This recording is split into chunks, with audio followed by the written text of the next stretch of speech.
రాష్ట్రంలో రెండో అతిపెద్ద దేవాలయమైనటువంటి అమ్మవారి ఆలయానికి గత 3 నెలల నుంచి రెగ్యులర్ ఈఓ గారిని నియమించడంలో కూటమి ప్రభుత్వం వైఫల్యం చెందింది.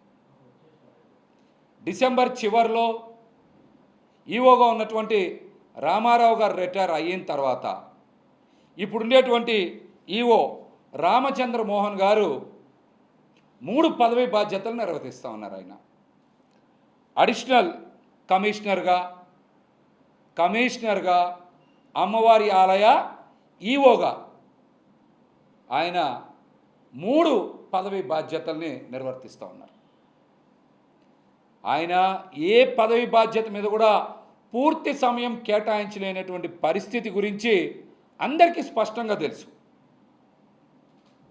కమిషనర్గా వారి బాధ్యతలు నిర్వర్తించాలి, రాష్ట్రంలో అన్ని దేవాలయాల పనులు బాధ్యతలు చూసుకోవాలి, మరి అడిషనల్ కమిషనర్గా బాధ్యతలు చూసుకోవాలి, అమ్మవారి ఆలయ ఈఓగా బాధ్యతలు చేయాలి.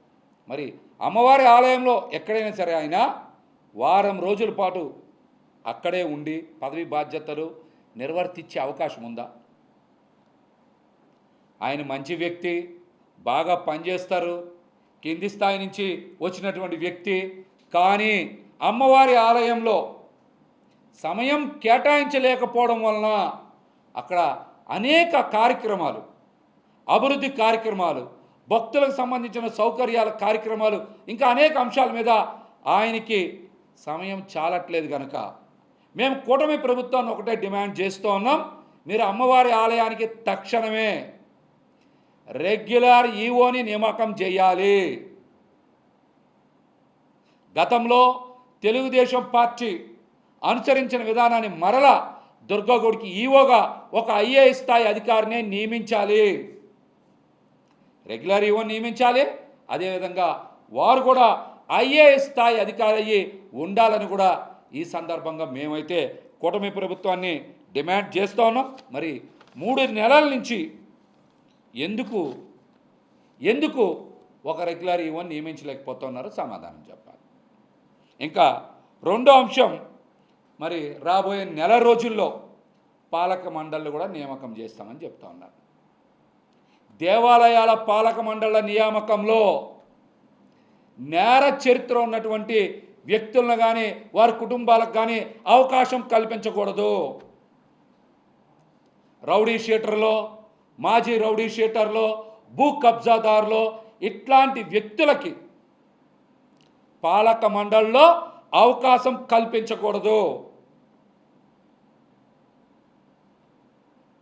అదేవిధంగా అమ్మవారి ఆలయంలో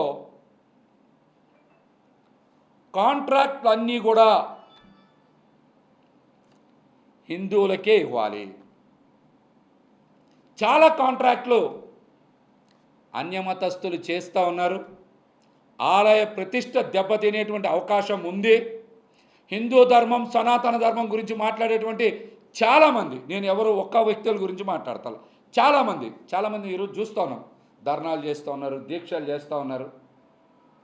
ఒక దగ్గరే కాదు కదా, వాళ్ళు కూడా స్వామీజీలు కూడా చేయాల్సింది. అమ్మవారి ఆలయంలో జరుగుతున్నటువంటి అనేక అంశాల మీద కూడా మీరు దృష్టి సారించాలి కదా. అమ్మవారి ఆలయంలో చాలా కాంట్రాక్ట్లు అన్యమతస్థులు చేస్తూ ఉన్నారు. ఖచ్చితంగా వారిని కాంట్రాక్టుల నుంచి తొలగించి హిందువులకే ఇవ్వాలని కూడా ఈ సందర్భంగా నేనైతే కోరుతా ఉన్నా. దీని మీద కావాలంటే ప్రభుత్వానికి అన్ని వివరాలు, ఆధారాలతో సహా అందిస్తాం. ఏ కాంట్రాక్టులు ఎవరు చేస్తూ ఉన్నారు, ఏ పార్టీ అండదండలు ఉన్నాయి, ఇప్పుడు అధికార పార్టీలో ఏ నాయకుడు అండదండలు ఉన్నాయనేది పూర్తి సమాచారం కూడా రాష్ట్ర ప్రభుత్వానికి పంపిస్తాం.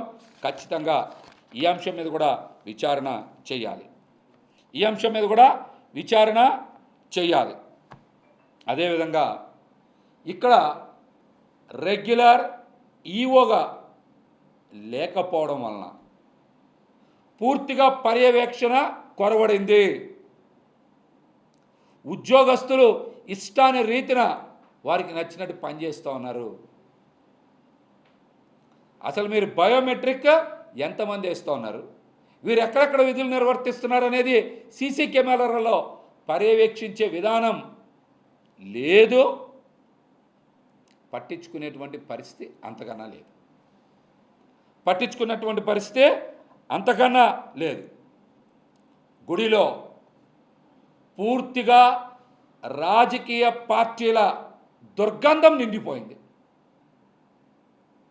అమ్మవారి ఆలయ ప్రతిష్టని దిగజారుస్తూ ఉన్నారు. ఉద్యోగస్తులు కూడా రాజకీయాలు ఎక్కువ చేస్తా, రాజకీయ పార్టీల పేరు చెప్పుకుంటా అమ్మవారి ఆలయ పవిత్రతను దెబ్బతీస్తూ ఉన్నారు. కాబట్టి రాష్ట్ర ప్రభుత్వాన్ని డిమాండ్ చేస్తూ ఉన్నాం, అమ్మవారి ఆలయ ప్రక్షాళన చేపట్టి తీరాలి. దీని మీద చంద్రబాబు నాయుడు గారు, నారా లోకేష్ గారు దృష్టి సారించాలి. కొంతమంది ఉద్యోగస్తులు అయితే ఆలయంలో ఉన్నామని కూడా పట్టించుకోకుండా ఇష్టానుసారం బూతు పంచాంగం వాడుతూ ఉన్నారంట. మీరు నోరు అదుపులో పెట్టుకోవాలి.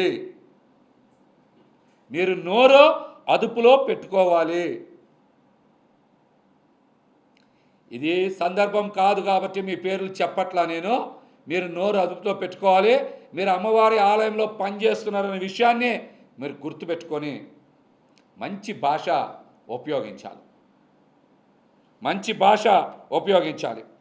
రెగ్యులర్ ఈఓ గారు లేకపోవడం వలన అమ్మవారి ఆలయంలో మీరు అందరూ కూడా చూశారు, చీరల కాంట్రాక్ట్లో పెద్ద ఎత్తున అవినీతి జరిగిందని, 5-6 కోట్ల రూపాయల కుంభకోణం జరిగిందని మరి నివేదిక కూడా బయటకు వచ్చింది. ఇంతవరకు ఎందుకు చర్యలు తీసుకోవాలా?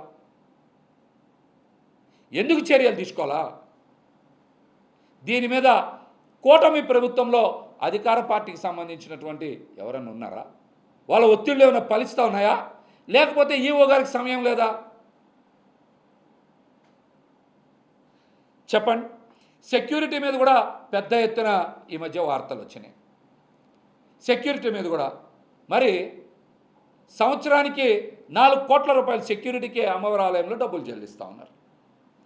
మరి సెక్యూరిటీలో ఇంత పెద్ద ఎత్తున భద్రత మీద ఇంత పెద్ద ఎత్తున వార్తలు వస్తూ ఉంటే రాష్ట్ర ప్రభుత్వం కానీ అక్కడ ఉండేటువంటి ఇన్ఛార్జ్ ఈఓ గారు కానీ ఎందుకు స్పందించట్లా?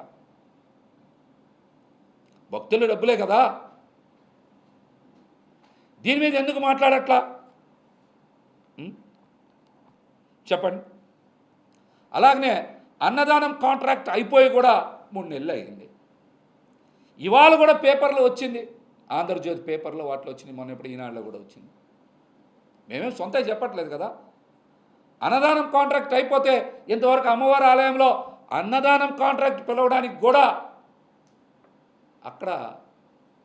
అక్కడ అవకాశం లేదంటే పరిపాలన ఎంత దారుణంగా ఉందో మనందరం అర్థం చేసుకోవచ్చు.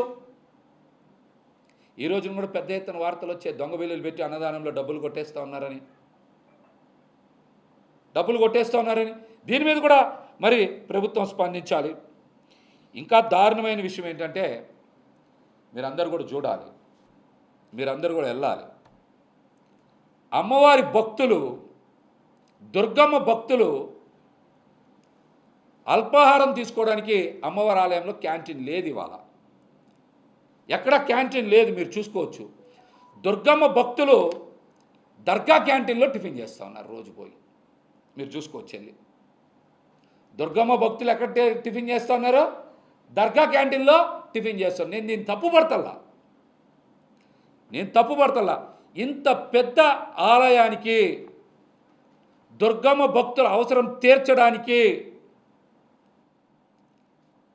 మరి ఒక క్యాంటీన్ కూడా ఏర్పాటు చేయలేనటువంటి అసమర్థ అధికారులు ఉన్నారన్న విషయాన్ని మాత్రమే ప్రస్తావిస్తా ఉన్నాను. నేను దర్గా దగ్గర తినడాన్ని నేనేం తప్పుపడతాను. ఇంత పెద్ద వ్యవస్థ, రాష్ట్రంలో అతి పెద్ద దేవాలయంలో రెండవదైనటువంటి దుర్గమ్మ భక్తులకి అల్పాహారాన్ని అందించేటువంటి క్యాంటీన్ కూడా ఈ రోజున ఆలయంలో లేదు. టెండర్లలో లోపాలుంటే టెండర్లు పిలవడం మానేయండి, దుర్గగుడి అధికారులే నిర్వహించండి క్యాంటీను. దుర్గగుడి వాళ్ళని నిర్వహించమనండి క్యాంటీన్. దీని మీద కూడా ఎందుకు స్పందించరు? గతంలో టోల్గేట్ అంశం కూడా మాట్లాడాం. అందులో కూడా కొన్ని అవకతవకలు జరిగినాయి, బయటికి తీసుకొచ్చాం. అటువంటి అంశం మీద కూడా దిద్దుబాటు చర్యలు లేకపోతే ఎట్లాగా చెప్పండి. అట్లాగే ఇంజనీరింగ్ విభాగంలో పెద్ద ఎత్తున పనులు జరుగుతూ ఉన్నాయి. వీటిని పర్యవేక్షించేది ఎవరో? కోట్ల రూపాయలు డబ్బులు ఇస్తూ ఉన్నారు కదా. ఒక రెగ్యులర్ ఈఓ గారు లేకపోతే శాశ్వత ప్రాతిపదికన జరిగేటువంటి అభివృద్ధి పనులు నాణ్యతా ప్రమాణాలను ఎవరు పరిశీలిస్తారు? నాసిరకం పనులు చేసి కోట్ల రూపాయలు కొట్టేస్తే ఇది ప్రభుత్వ బాధ్యత కాదా? దీని మీద చంద్రబాబు నాయుడు గారు, లోకేష్ గారు ఎందుకు దృష్టి పెట్టరు? అక్కడ ఈఓ గారు లేకపోవడం వలన అంటే ఆయనకి టైం కుదరట్లా, లేకపోవడం అంటే టైం కుదరట్లా. సరుకులు ఇష్టానుసారం పచారీ సరుకులు దించుతున్నారు కదా పెద్ద ఎత్తున. వాటి నాణ్యతను ఎవరు పరిశీలిస్తారు? వాటి నాణ్యతని ఎవరు పరిశీలిస్తారు? కనీసం టెండర్ పిలవకుండా పెద్ద ఎత్తున పచారీ సరుకులు సప్లై చేస్తూ ఉంటే ఆ అంశాన్ని వెరిఫై చేసేటువంటి పరిస్థితి కూడా లేదు కదా. వెరిఫై చేసేటువంటి పరిస్థితి కూడా లేదు కదా. అట్లాగనే చాలా ముఖ్యమైనటువంటి అంశం లడ్డు తయారీలో నాసిరకం సరుకులు వినియోగిస్తారనేటువంటి వార్తలు బయటకు వస్తూ ఉన్నాయి. లడ్డు దిట్టంలో కూడా సరైనటువంటి ప్రమాణాలు పాటించట్లేదు అనేటువంటి అంశం బయటకు వస్తూ ఉంది. దుర్గమ్మ భక్తులకి ఇచ్చేటువంటి లడ్డూలో దిట్టం సరిగ్గా వినియోగించట్లేదు, నాణ్యత సరిగ్గా లేదనేటువంటి అంశం బయటకు వస్తోంది. ఈ ఒక్క లడ్డూకి వినియోగించే సరుకుల మీదనే సంవత్సరానికి 60 నుంచి 70 లక్షల రూపాయలు కమిషన్లు కొట్టేస్తున్న మాట వాస్తవం. అది కూడా ఆలయ అధికారులే, అది కూడా దుర్గమ్మ ఆలయంలో ఉండేటువంటి అధికారులే. ఇవన్నిటి మీద పర్యవేక్షణ లేదు, నిఘా లేదు. వీటి మీద చంద్రబాబు నాయుడు గారు, లోకేష్ గారు ఎందుకు దృష్టి సారించట్లేదో దుర్గమ్మ భక్తులకి సమాధానం చెప్పాలి. దుర్గమ్మ భక్తులకే సమాధానం చెప్పాలి. మేము చాలా సూటిగా ప్రశ్నిస్తూ ఉన్నాం. వెంటనే అమ్మవారి ఆలయానికి రెగ్యులర్ ఈఓ నియామకం చేయాలి. ఆ ఈఓ గారు కూడా ఐఏఎస్ స్థాయి అధికారి అయి ఉండాలి. ఐఏఎస్ స్థాయి అధికారి అయి ఉండాలని కూడా మేమైతే డిమాండ్ చేస్తూ ఉన్నాం. అదేవిధంగా రాష్ట్రంలో సనాతన ధర్మం అని మాట్లాడుతున్నటువంటి పవన్ కళ్యాణ్ గారు కాశీ నాయన సత్రాన్ని కూల్చింది మీరా కాదా? ఎన్నో సంవత్సరాల నుంచి భక్తులకు సేవలు అందిస్తూ అన్నదానం చేస్తూ హిందూ ధర్మాన్ని కాపాడుతున్నటువంటి సత్రాన్ని కూల్చినటువంటి పవన్ కళ్యాణ్ గారు ఈ రోజున రాష్ట్ర ప్రజలకే సమాధానం చెప్పాలి, హిందువులకే క్షమాపణ చెప్పి తీరాలి. మీరు అనుమతులు ఇస్తేనే కదా కాశీనాయన సత్రాన్ని కూల్చిపారేశారు. మరి ఆ సత్రాన్ని అటవీ శాఖ నుంచి మినహాయింపు ఇవ్వాలి, ఆ సత్రానికి మరింత అభివృద్ధి జోడించాలని వైఎస్ జగన్మోహన్ రెడ్డి గారు కేంద్ర ప్రభుత్వానికి లిఖితపూర్వకంగా కోరారు. అటవీ శాఖ నుంచి మినహాయింపు ఇవ్వాలని. మరి ఈ సందర్భంగా రాష్ట్ర ప్రజలందరూ కూడా మాట్లాడాలి.